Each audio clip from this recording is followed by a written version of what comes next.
welcome to part 23. Now get used to Windfall, folks, because after this video, we will never set foot on it again. Yeah. So anyway, by going through this red door here, we will be on the first floor of that fancy house. Yeah, you know that place that Maggie and her father are currently occupying? Yeah, this is it right here, the first floor. And we can actually come down here from their location, the top floor. So I'll show that off later on. Anyway, here's good old Zenari, and it turns out that at night he runs the local auction shop.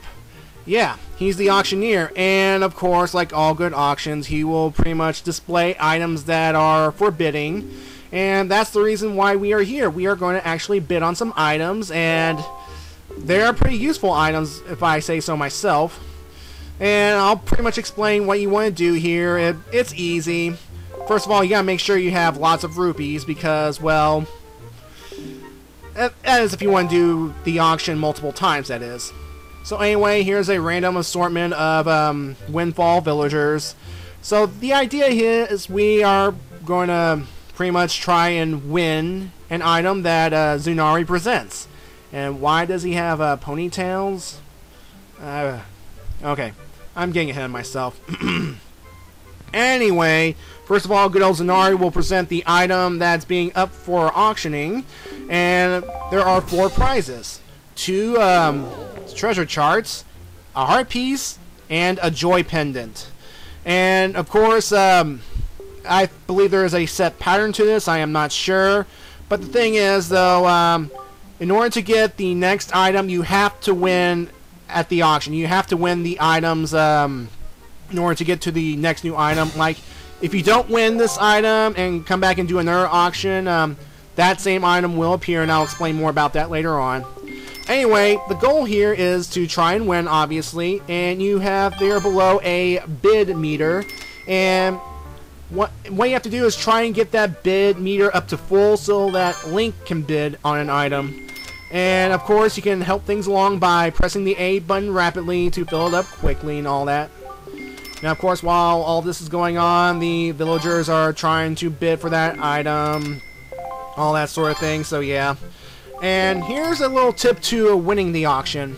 What you must do is, when your bid meter's full and it is your turn to bid, you can try and bid 20% or more of the current bid, what's currently on the screen. By doing so, it will stun the villagers for about several seconds, and they won't be able to bid at this point. They'll be like too shocked and too like, whoa. See, like right here.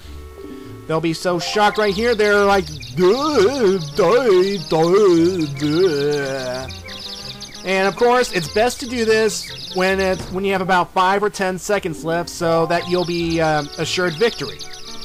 Now, here's the thing: if you are unable to pretty much, if you happen to lose by some fluke or something, does that mean that the prize is gone forever? No. Because next time you enter the auction, that person who's won the prize will pretty much donate it back, giving you another chance to win it. Because yeah, it's like the game says, here, these items are only meant for Link. So if random person B wins, random person B cannot keep it.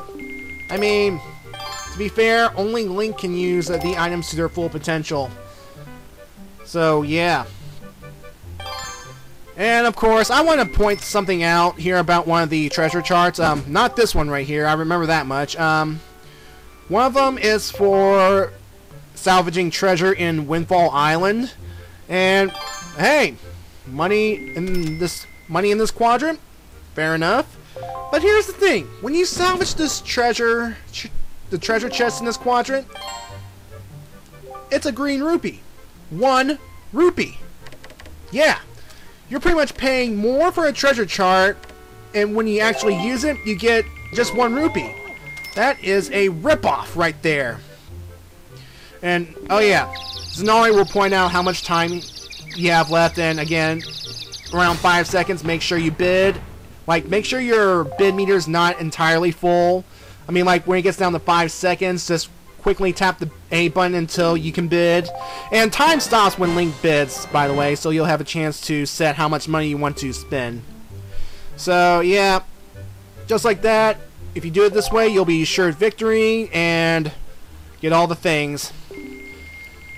I mean, again, why would the people who do win give their things back? I mean, treasure charts can lead you to some things. Well, I know that one leads you to a heart piece, and a joy pendant can be sold off to for the right price. But again, the treasure chart for this quadrant, Windfall 1 rupee, that is a ripoff. Well, anyway, folks, this is all the prizes you can get, so we're done with the auction. Now it's time to share some joy. Yeah, that's right. It's time to pretty much give up all of our joy pendants to Mrs. Marie. Yeah, killing bokoblins left and right, opening treasure chests, smashing pots to get these joy pendants. Don't worry, they all pay off right now. So, essentially, what you want to do is, when you have essentially 20 joy pendants minimum, come back to Mrs. Marie and give them to her. Give them all 20 joy pendants, and that way she'll be so excited that she is going to give you pretty much a very important thing, and the cabana deed. Yeah, remember that private oasis in that one quadrant we visited to, the one that had that one big octo? It's now Link's. It once was Mrs. Marie's, and now it's Link's. So we get our own little private island, and that is nice. I mean, I'm sure when Link is all done with this hero thing, he could retire there, you know, set up his own little bachelor pad, invite some ladies here, you know. Hey ladies, come on, check out my private island. I'm sure we can party all week long or something. So, yeah. Anyway, here's the thing. This event, getting this cabana deed, it is required in order to complete the game, and I will explain why later on. Anyway, I have collected 41 joy pendants, and if you give her at least 20 more, you'll get a second prize. Yeah, we are going to get a second prize that is actually kind of useful, depending on how you look on it. She will give you an item called the Hero's Charm. Now, the Hero's Charm is essentially a quest item that will allow Link to see the life bars of enemies. See, it kind of looks like a mask right here. And in fact, it is a mask. And the good thing about it is you can equip or unequip it depending on how you feel, because, well, when you do equip it, Link will actually be wearing that thing like a mask. Now, it would kind of look silly, but hey, again, it will allow us to see the health meters of enemies, showing you how much damage we do to them, and that could be useful in tough situations. So, yeah, just go over here to the quest screen. Again, here's the option right here to equipped or not equipped. And again, when equipped, Link will actually be wearing this thing like a mask. So, that's it for Mrs. Marie. It's time for the quest for more life, aka getting a crapload of heart pieces. First off, it's time to cash in on getting 20 golden feathers for this Rito guard's girlfriend. And I kind of cheated a little bit. I kind of went back off screen to Dragon Roost's cavern to kill those birds and get their golden feathers. So, yeah, when you finally collect 20 of them, give it to this guy right here, and he'll be so excited. He will send them to this girlfriend. He will write her a letter to mention Link, and of course, he will give you a reward. Now, will it be the heart piece at this point? Come on, I worked hard to get these feathers. Give me something.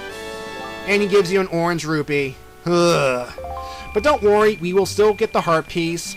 In fact, afterwards, make sure you check the moving mailbox, and it will be a letter from the girlfriend, pretty much saying thank you for getting all those golden feathers, and she will be the one that will give you the heart piece.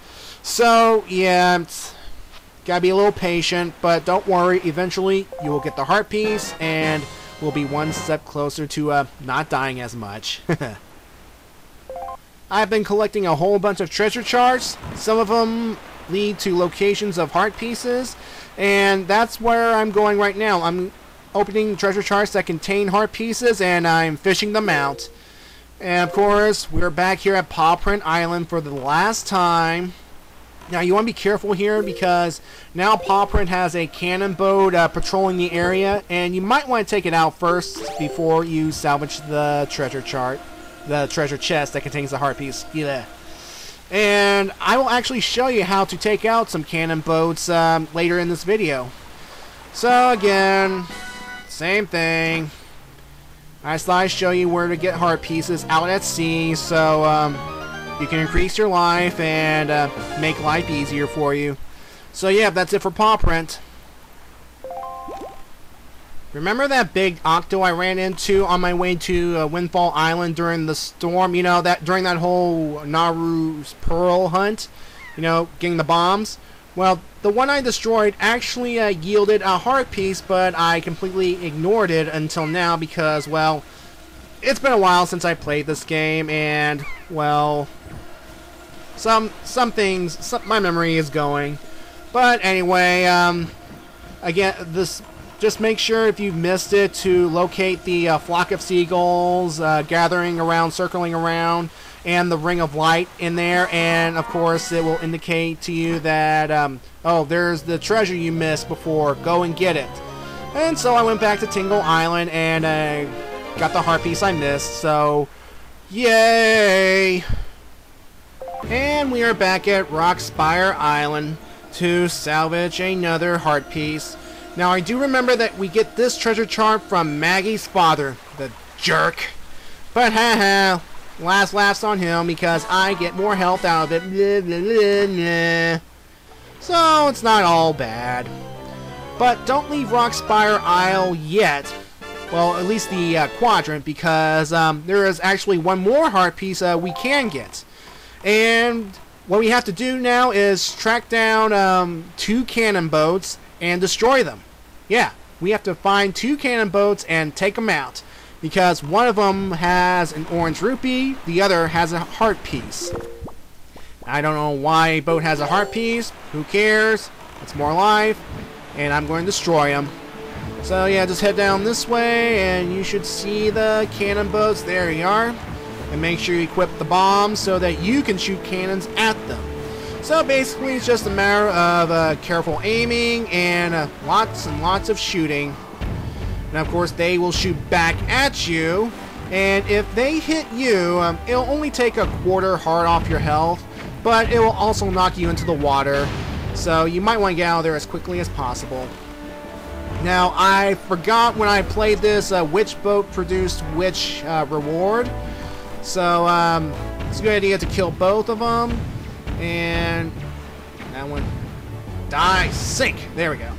So I decided to try to salvage this one first, since it was the one I just destroyed. And it turns out I got lucky. I got very lucky because this one here had the heart piece. So yeah, afterwards I pretty much destroyed the flashy balls of energy for more rupees and went to that other ring of light to get the orange rupee because, again, rupees are an essential part of this game, a very essential part. In fact, I will show you one example why they are important in this video. So remember that. And it's off to Southern Fairy Island to get another heart piece. Now, yeah, folks, I know it's getting kind of repetitive. Bear with me. The torture will be over soon. I mean, it's better than me sailing all around collecting all this stuff and you having to see every single bit. So, yeah. But don't worry, the next area we will go to will be completely new. So, yeah. 7-Star Isle in Quadrant F1. And the only reason we are here is there is another big octo, and by killing it, we will get, surprise, surprise, another heart piece. So I might as well go ahead and read off the Fishman information about this place. If you see seagulls flying all around some seawater, that's a sign that you need to be wary, Fry, because the seagulls flock to wherever big octos appear. Big octos, I tell you! These things don't mess around. And yeah, they don't mess around. So anyway, I don't know if I told you this, but depending on the number of eyes the big octo has, you basically get a different reward. So for octos with 8 eyes, you get an orange rupee, which is worth 100 rupees. And if you get the lone 4-eyed octo, that's pretty much the Great Fairy, and there's only one of them, so yeah. And of course, 12-eyed octos, like this one right here, give up heart pieces, so yeah. Again, you can use your boomerang to take them out, or if you want to be a little more risque, you can use arrows or bombs to destroy these things. But the trade-off here with being a little more risque is if you use arrows or bombs, they can take out the eyes in one hit, rather than just keep on flinging your boomerang all around. But in my opinion, the boomerang is a safer bet because you can get multiple hits on multiple eyes, and you will never miss. So yeah, that's it for the big octos with heart pieces, because yeah, all the remaining big octos will have 100 rupees, and if you want to get some quick cash, just sail to those locations. And like, I don't show all of them off in this playthrough. I don't show off a lot of things in this playthrough though. Mainly it's because again, I want to move this thing onward so I can play a different game. So, but this game has its own unique charm, so yeah. We're heading back to 5-Star Isle because it has a submarine which has a heart piece, and it's pretty much just like every other submarine. Get inside, kill all the enemies, make the ladder drop, and claim the prize. Alright, I might as well go ahead and read off the Fishman's comment. Have you seen it, Small Fry? The ghost ship? Because it's real. It's even been here, in these very waters, on nights when the crescent moon faces down. That's when the horror rises. And yes, we'll actually encounter the ghost ship later in this playthrough.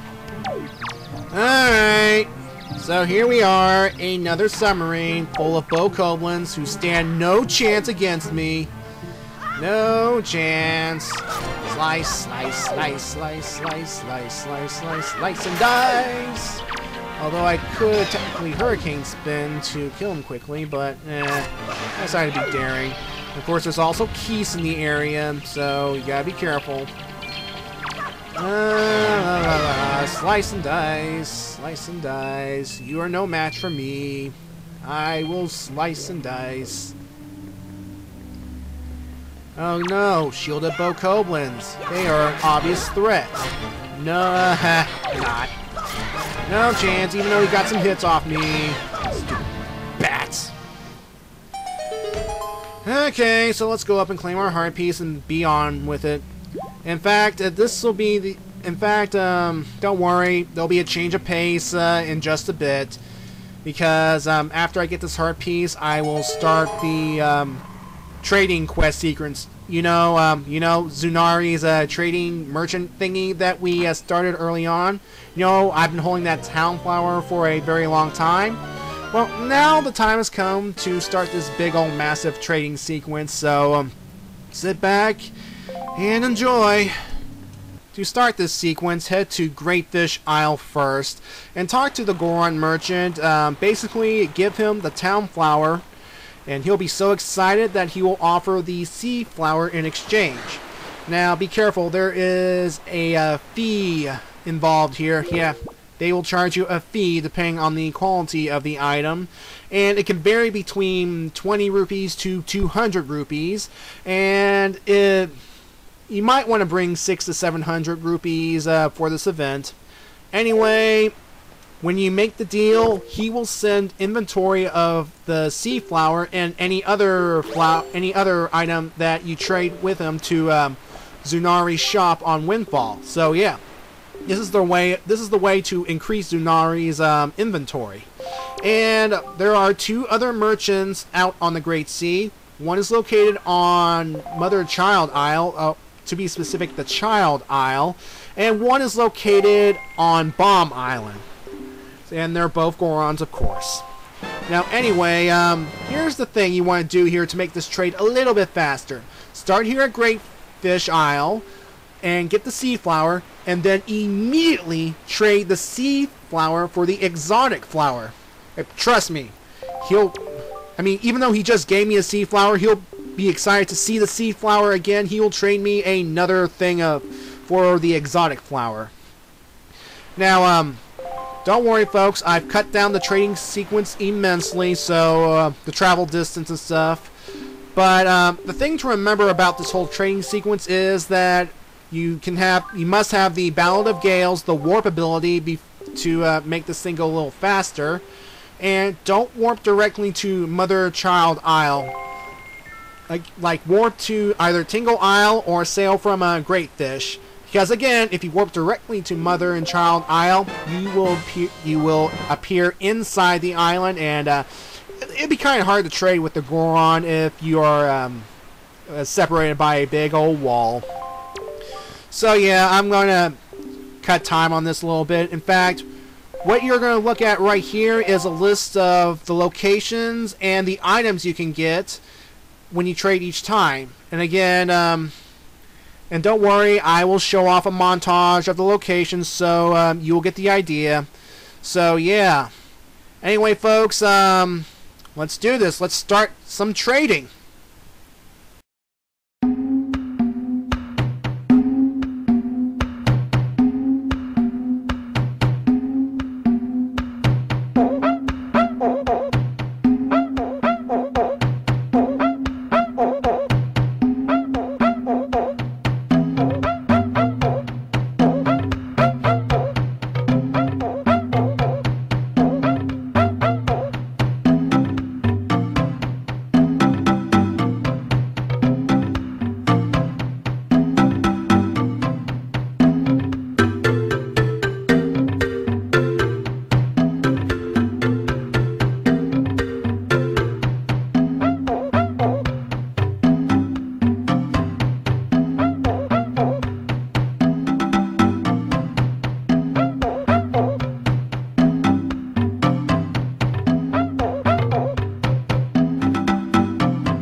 And when we give this Goron at Great Fish the Shop Guru statue, which pretty much has Zanari's image on it for some reason, he will give us a heart piece free of charge. So yeah, we pretty much have to do all of this just for a single heart piece. So prepare to spend a lot of time and a lot of rupees doing this if you want to get all the heart pieces in this game. And don't worry, folks, this trading sequence will yield another reward, as I'm about to show you. And I don't want to know what this Goron is going to do with this statue in his sleep. So, yeah. And now our final trip to Windfall. And holy crap! Zanari's shop has really expanded. Yeah, thanks to the massive trading sequence we just did, Zanari has a big old inventory now of various products. And yeah, he is very, very happy about it. And of course, he is going to reward us for being such a loyal partner, helper, I guess. And well, he's going to give us an item called the Magic Armor, and I'm pretty sure I mentioned this in an earlier part. Essentially, the Magic Armor is just like Naru's Love in Ocarina of Time. By that, I mean, when you equip it, it will produce a magic barrier that will protect Link from attacks. And, of course, it will drain magic power. But the good news is you can actually use it out, as Zanari explains, in the Great Sea. So, if you are worried about getting bombarded with cannon bombs, getting molested by sea hats and such, or getting knocked around by the Georg shark things, just equip the armor and you will not take damage, and that is swell. Now, there is one more thing to do at Windfall before we leave this place forever. You know those brown stand things that are all around the island, in every building and every corner and such? Well, turns out that the stuff at Zanari's shop, basically their purpose is to fill up these brown stands everywhere. So that's exactly what we are going to do. Now, there are a lot of these stands, and I recommend buying the town flower. It's only 10 rupees each, but the thing is though, even with the town flower in every slot, you will need to buy a lot of them, and again, make sure you have a lot of rupees.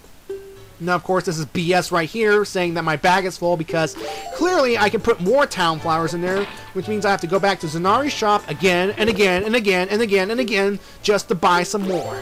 But thankfully, I made this less painful, as I pretty much show you every spot you need to put the items. So this shouldn't take long. And in the end, after you decorate every single brown stand with an item, see the guy on the bench right there? You talk to him, and he will give you a heart piece, because basically he likes seeing Windfall all nice and pretty and decorative like.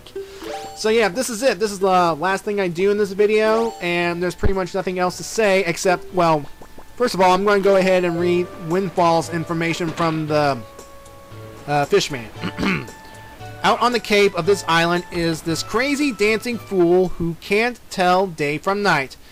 The guy's nuts. But you've got to respect someone who's not afraid to just let it all hang out like that, you know? I've been watching him, thinking I'd like to learn that dance and compete with him from out here in the ocean, but I can't seem to swing with that crazy funky rhythm of his. That guy's incredible. Of course, he's talking about good old Todd, the poor fool who learns pretty much the melody that changes day into night, and he can't do it himself because he does not have magic powers, the poor fool.